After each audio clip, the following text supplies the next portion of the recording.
ሲቆረጥ እናቴ በአሁኑ ስለተቆረጠ እሱን ነገር እንድታቂው እና ሁላችንም የተለያየ ታሪክ ነው ያለን። እኔ የሰጠውበት ዋና ምክንያት ስነግርሽ እዚህ ሀገር ልጆች ይዤ ነው የምኖረው ሳውዲ አረቢያ ላይ። ሁሉም ያውቃል በአሁኑ ሰዓት ሳውዲ አረቢያ ላይ ልጅ ይዞ መኖር በጣም ከባድ ነው። የልጅ ከፍለሽ የብዙ ነገር ከፍለሽ ነው የምትኖሪው። እና እሱ ስላቃተኝ ምናልባት እኔ በ1 ሚሊዮን ስገባ ነገ ልጆቼን ምጣ ልገባ ተስፋ ሰጥቼው ነው የገባሁት አሚኛው ማለት ነው። እኔ በዚህ ደረጃ ሰውን እንዲህ ያደርጋል ብዬ ግምት ስላልነበረኝ ሰው ማመን ደግሞ እኔ እንጃ እኔ ሰው እንዴት እንዲህ በእህቶቹ ላይ እኔ አልጠበኩም። እና አንድ ዕጣ ገብቼ ሁለተኛ ዕጣ ልገባ እያሰብኩኝ ማለት ስራ ተጀምሮ ልጆቼን ይዤ አገር ገብቼ እየሰራው ልጆቼን ላስተዳድር አስቤ ነበረ። ግን አመት ሙሉ አዳዲስ ሐሳብ እያመጣ በቃ ከጭንቅላታችን ላይ ተስፋችንን ጨርሶ አሁን ባለቀ ሰዓት እኔ ኢትዮጵያ ነበርኩ 3 ወር በፊት በጣም እርግጠኛውን የምነግርሽ ምንም እየሰራ አይደለም። እኔ ምን አልኩት ኢትዮጵያ ሂጂ ብር ስለጎደለኝ እባክህን ግማሹን ስጠኝ። ከበትና አሁን የተላከብን ስታስቢ ግማሽ በግማሽ ወድቋል እና የቀረውን ብር እንዲተርፍ ግማሹን ስጠኝና ተጠቃቅሜበት ስራው ጭምር ቀሪ ጨምራለሁ በሚል ጠየቁት። ቴሌፎን ስደውል ያስጠብቀኛል ቀጥሮኝ 2 ሰዓትም ያስጠብቀኛል። ሲፈልግ ያነሳል ሲፈልግ ይዘጋል። ቴክስት ያነሳል። ያን ሁሉ አድርጎ ባለቀ ሰዓት ዝም ብዬ ሱቁ ሲሄድ አገኝቼው 500 ሺውን ግማሹን ሊሰጠኝ ቃል ገብቶልኝ እኔ የሆነ ሌላ ጉዳይ ያለብኝ አስቸኳይ ነው ብዬው እሰጥሻለሁ ነገ ከነገ ወዲያ ብሎኝ 200 ሺህ መልሰልኝና የቀረውን ደግሞ እሰጥሻለሁ ብሎኝ ተመልሼ መጣ ወደ ኢትዮጵያ። ደረሰኝ ልወስድ ሂጄ እንዲሁ እንደልማዶ አስጠብቆኝ ተመልሻለሁ ወደ እዚህ ማለት ወዳለውበት ሀገር። እና ሀቡ ሰው ቃሉን ካልጠበቀ እንዴት ነው አብረሽው ምዘልቂው? በአመቱ ሌላ ፋብሪካ ነው የምናወራው ያለ ሰውዬ አሁን ምንም ያየነው ነገር የለም። አሁንም እንቀጥላለን በግዳጅ እያለ ነው። እኛ ትላንትም ከትላንትና ወዲያ ማናገርናል። ሚስቱም ጋር ለማናገር ሞክሬያለሁ። በግሩፕም ላይ ሆነን ደወልን። የሚያነሳ የለም የሚመልስ የለም። ይሄ ነገር ሲቋቋም አባል ማነው ያቋቋሙ ሰዎች አሉ። እነሱንም አናቃቸውም። ብቻ የውር ድንብር ነው የተጀመረው። አሁን ደግሞ ይቁም ሲባል አይቆምም እያለ ነው። እኛ አንፈልግም እያለን ነው። 4 ወር 2 ወር ይላል። አመት ጠብቀናል። በአመት ያልጠቀመ ሰው በ2 ወር ለውጥ ያመጣል ብለን ስላላሰብን አንፈልግም ብለናል። እሱ ግን አልችልም እያለ ነው። ይሄን ነገር አንቺ እልባት እንድትሰጪው ነው። እንግዲህ እኔ ጥያቄ ካለሽ ጠይቂኝ። ከዚህ በላይ ብዙ ብለዋል። በአመት መሀል የተፈጠረውን ነገር ልንገርሽ ብል ቀናቶት አይበቁም። ብዙ ድራማ ተሰርቶብናል። እንግዲህ ይሄን እናገራለሁ። እስቲ አንቺ ጥያቄ ካለሽ ደግሞ ጠይቂኝ። ለምን በህግ አልጠየቃችሁትም?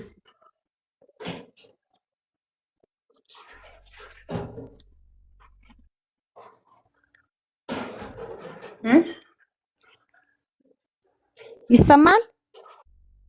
አዎ ይሰማል። ቆይ እኔ ይሄኛውን ደረሰኝ አይደለም በተጨማሪ አቡ ምንም በባንክ ቆይ ባሪ ፋፊ አንዴ ቆይ ማሪ ኡምረያን እኔ ይሄንን ደረሰኝ አይደለም የምፈልገው። አይመኒታ ቢዝነስ ግሩፕ ኃላፊነቱ የተወሰነ የግል ማህበር የሚለውን ደረሰኝ ሳይሆን የምፈልገው ከና በባንክ ወደ አይመኒታ አካውንት ያስገባችሁበትን ደረሰኝ ነው የምፈልገው። እሷ የምትልክልኝ እሱ ተቀብያለሁ ያለበትን ደረሰኝ ነው እኔ የምፈልገው። በዚህ ላይ አንድ ሀሳብ ልስጥሽ። እሺ አንድ ትልቁ ነገር እኛ በህግም እንዳንሄድ አድርጎ እኛ አሁን ከግሩፕ ውስጥ ከጣለን በኋላ ራሱ ቁጭ ያልንበት ምክንያት ማለት ነው ፋፊ ችግር አለባት። ኔትወርኳ ትክክል አይደለም። በቃ ሀናን ትመልሳለች። አንቺ ዋይፋይ እንትን ኔትወርክ የለሽም ፋፊ። ሀናን ትመልሳለች። አንድ ናችሁ አይደለ? ሁለታችሁም ተበዳይ ናችሁ። አይሰማም? አዎ ነን። አንድ ነን፣ ግን እሷን አሁን ከግሩፕ አውጥቷታል እሷን። እኔ ግን ውስጥ ነው ያለሁት አሁን። ትጨርስ ችግር የለው። እሺ ጨርሺ።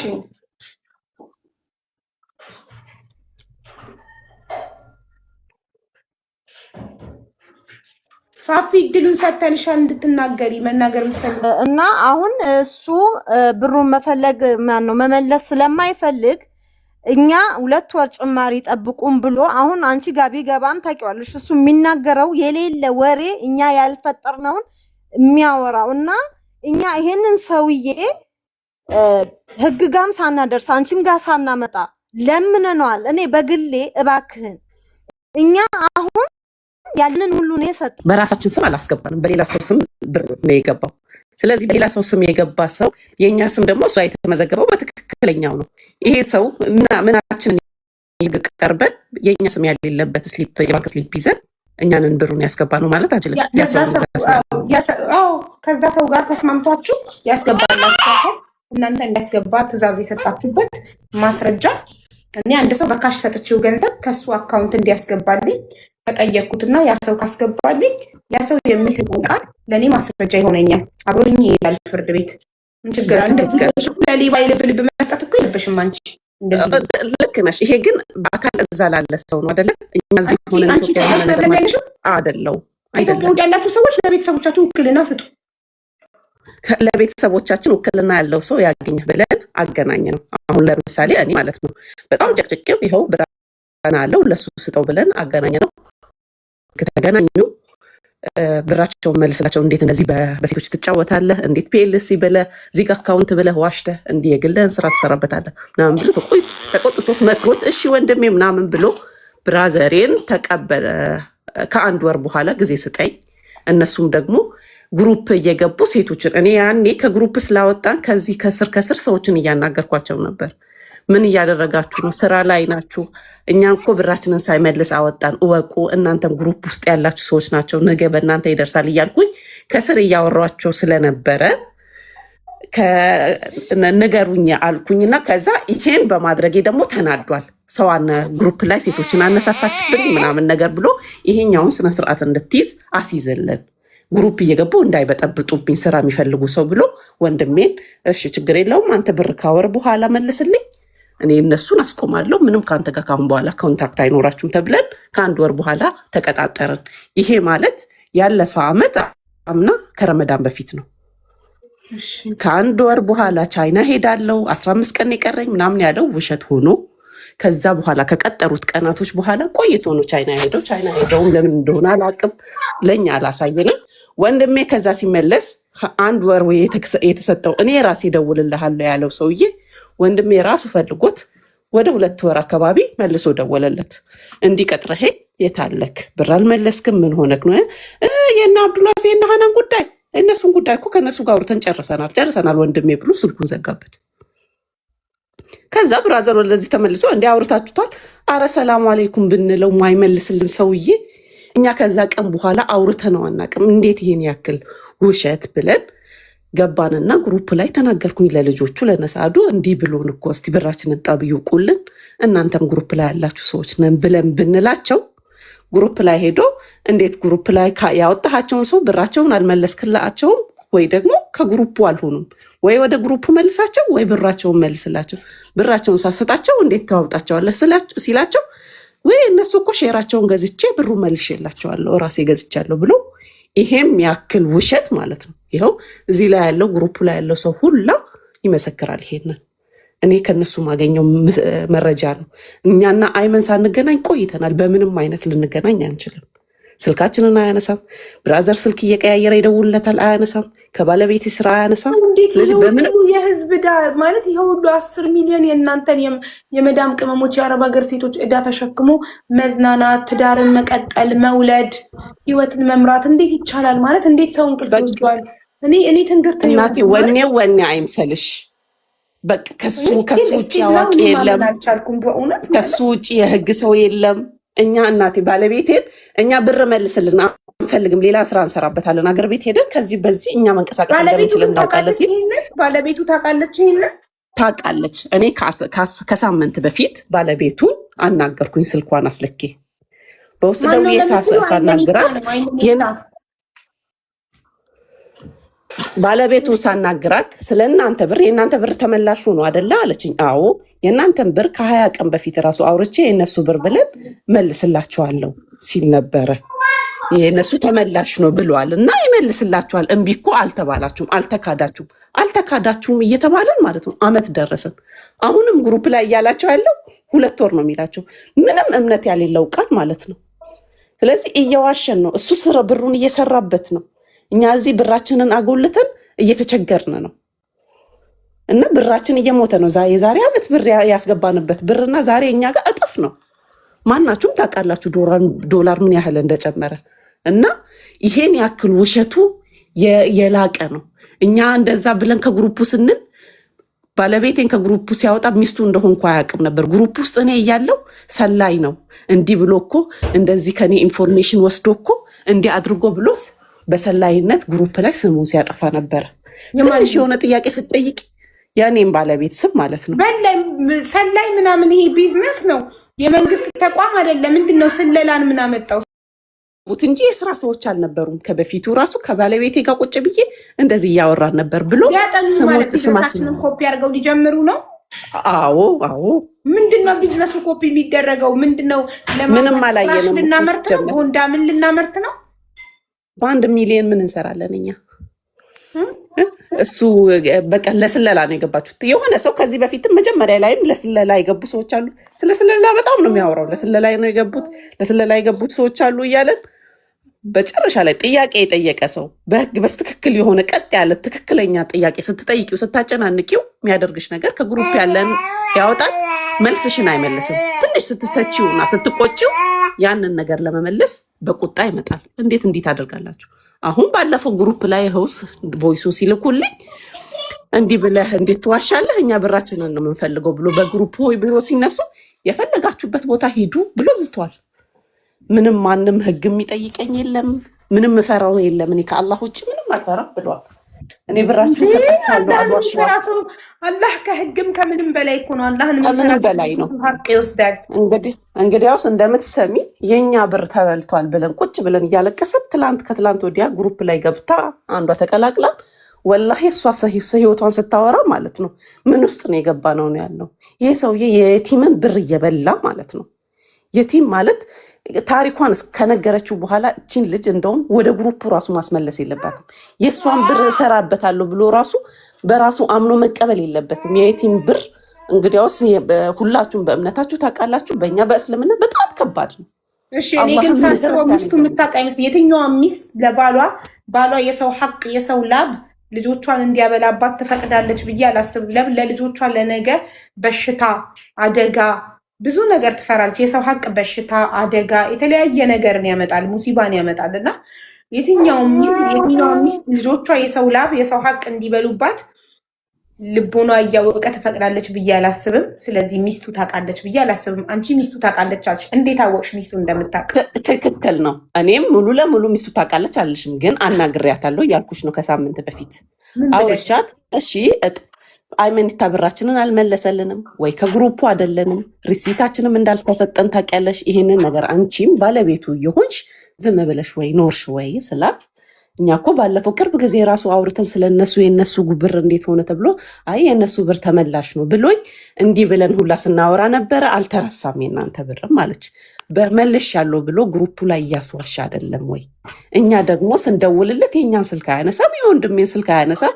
በምንድን ነው አምነን ቁጭ ምንለው? ባለቤትሽ ነው፣ የልጅሽ እናት ነው፣ የልጅሽ አባት ነው፣ ይሰማሻል። እንግዲያውስ ጠይቂልን። እኔ እሱ ማግኘት ስላልቻልኩኝ ነው ወደ አንቺ የመጣሁት፣ ጠይቂልኝ ስላት ጠይቄልሽ ማታ ሪከርድ አደርግልሻለሁ አለችኝ። ሄደች። ይኸው ዛሬ ሳምንት አልፎናል። ብደውልላት አታነሳም፣ ቴክስት ብላት አትመልስም። እንግዲያውስ አታውቅም በእኛውን አንቺ ወላሂ አታውቅም እያሉ ነው ኮመንት ላይ። ኤኒዌይ እማታውቅ ከሆነ በቪዲዮ እናሳውቃታለን። ደረሰኞቹን አናን ጨርሰሻላ? አንቺ ጋር ያለውን ነገር ጨርሻለሁ። አመሰግናለን። እሺ አሁን ወደ ኡምረያን ሄዳለሁ። ኡምረያን 21 ናቸው አይደለ? 10 ሚሊዮን እንትን የመጀመሪያ አካውንታቸው ያስገቡበትን አላኩልኝም። ኦንላይን የሌሉ ልጆችም ስላሉ እኮ ቆየን። 21 ናቸው አይደል? አዎ 21 ነን። ስለዚህ የላክሽልኝ ደረሰኝ ስንት ነው? አሁን የላኩልሽ ኦንላይን ያለነው ነው ያላኩልኝም። አሁን እዚህ እንትኑ ላይ እየተከታተሉ ስለሆነ ባካችሁን ላኩልኝ። መጀመሪያ ወደ አካውንቱ ብር ያስገባችሁበትን ደረሰኝ ላኩልኝ። የባንክ ደረሰኝ ነው የሚፈልገው ወደ አይመኒታ። ይኸው አሁን እንደላክሽልኝ አይነት መጀመሪያ የላክሽልኝ አይመኒታ የድርጅቱን የተቀበለበት ተቀብያለሁ የሚል ይሄ አይመኒታ ቢዝነስ ግሩፕ ኃላፊት የሰጠን ነው እኮ። እሱን አይደለም የሚፈልገው መጀመሪያ ከባንክ የገባበትን ደረሰኝ ይሄኛው እንደዚህኛው 300,000 ልክልሻለሁ እኮ እሱን ሲልኩልሽ ጠቅላላ 21 ደረሰኝ ሲደርሰኝ ማስረጃ እጄ ላይ ስላለ ቪዲዮ ሰርቼ እጠራዋለሁ። እኔ ማስረጃ እጄ ላይ ሳይሆን ደረሰኙ ከ21 በላይ ይሆናል። እያንዳንዳችን ያው በስሙ ትለየዋለሽ ብዬ አስባለሁ። ቶታል ስደምረው 10 ሚሊዮን ከመጣ 10 ሚሊዮን ብዬ ቪዲዮ ሰራለሁ። ቶታል ስደምረው 9 ሚሊዮን ከመጣ 9 ሚሊዮን ደረሰኝ እጄ ላይ ባለ ደረሰኝ መሰረት ቪዲዮ ሰርቼ አይመኒታ ስልክ ቀጥታ ደውዬ ልክ ላይቭ ላይ ለአንተም ለባለቤትክም ደውዬ አልመጣችሁም። ዋትሳፕ ላይ ቮይስ አስቀምጬ አልመጣችሁም። ላይቭ ላይ የነበረ 4000 ምናምን ህዝብ ሼር አድርጎላችሁ አልመጣችሁም። ስለዚህ ቪዲዮ ሰርቼ ይሄን ቪዲዮ ልኬልሃለሁ። ቪዲዮ ሲደርስ እባክህ ናና ተነጋገር ከሰዎቹ ጋር አለው። ከቪዲዮ በኋላ ካልመጣ የህግ አካላትን አገናኛሻችኋለሁ። በህግ ትሄዳላችሁ። አለቀ። ይሄ በዚህ ነው የተስማማነው አይደል? ኢንሻአላህ። እሺ ቅልቦች አሁን ቢዚ ሆኖ ነው። ቅልቦች ነገር ይመጣል፣ አገናኛችኋለሁ። ከቅልቦች ጋር በህግ ሄዳችሁ ደረሰኛላችሁ፣ ማስረጃ አላችሁ፣ በህግ ትጠይቃላችሁ። ማንም ላይ ጉልበተኛ መሆን አይችልም። ሐቃችሁ ነው፣ ላባችሁ ነው። ማስረጃ ደረሰኛላችሁ። ግን እስከመቼ ነው ግን እናንተ እንደዚህ ማለት እንደዚህ ጅል የምትሆኑት እስከመቼ ነው? ሀቡዬ እንደው እኔ መቼም ማለት አይጸጽታችሁ ብዬ አላስብም ነበር። ሀቡዬ በጣም ብልጥ ነኝ ብዬ አስባለሁኝ። ግን እሱ የሚዲያ ሰው ነው፣ እንደዚህ ያጭበረብረናል የሚል እምነት ምንም የለኝም። የሚዲያ ሰው ማለት ምን ማለት ነው? የሚዲያ ሰው መልአክ ነው እንዴ መስሎ የሚታያችሁ? ሚዲያ ላይ ላይቭን ከፍቶ የተበጠረቀ ሁላ፣ ላይቭን ከፍቶ የመዳም ቅመም ድምፅ ነኝ ያለ ሁላ በቃ ንጹህ መልአክ ከእናትና ከአባታችሁ ከእህት ከወንድሞቻችሁ በላይ የሚዲያ ሰው ነው እንዴ የምታምኑት? እውነትሽን ነው። በአሁኑ ሰዓት ሰው ማመን ቀብሮ ነው። ግን በሰዓቱ ተታለናል። እኔም ቶሎ ልጆቼ ጋር አራስ ልጆች እንዳልኩሽ ጥዬ ነው የመጣሁት ባለቤቴ ላይ እና ልጆቼ ጋር ቶሎ ገባለሁ። ቻይና መሄድ ከፈለጋችሁ ዕቃ መውሰድ በቃ ወደ ንግዱ አለመቀላቀላለሁ። ልጆችም እዛው ሳርቅ የሚለውን ነበር ያሰብኩት። ከሁላችሁም በላይ ያሳዘነችን የቲም ልጅ። የቲም ማለት ጋይስ ቅድም ስጽፉ ነበር ኮመንት ላይ አረብኛ ነው ቃሉ።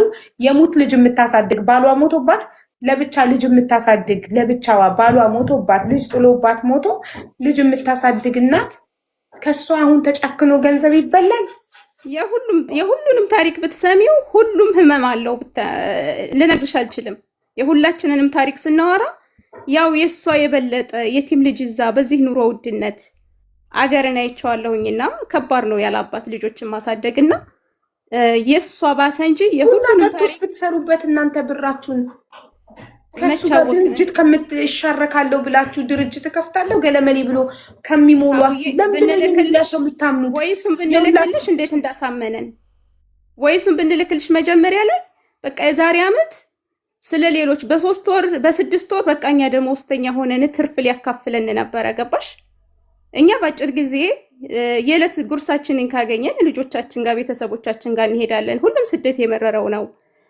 ሁሉም ደግሞ ቤተሰብ ጥሎ የተሰደደ ነው። ልጆቹን በትኖ ሁሉም የራሱን ታሪክ ብትሰሚው ሁሉም የሁሉም ታሪክ ያማል እና ሁላችንም ህመም ስላለብን ይበድለናል አላልንም። ያለህን ስም እየጠራ እንደዚህ አይነት ግፍ በደል ይሰራብናል ብለን በፍጹም አላሰብንም። አመን ነው በቃ መጀመሪያ ላይ እኮ ታውቂያለሽ፣ እኔ ከማመን የተነሳ ይህን አጀንዳ ይዞ ሶሻል ሚዲያ ላይ እንትን ብሎ ቪዲዮ ቀርጾ ሲልክ አንዳንድ ሰዎች ቪዲዮ ሰርተውበታል።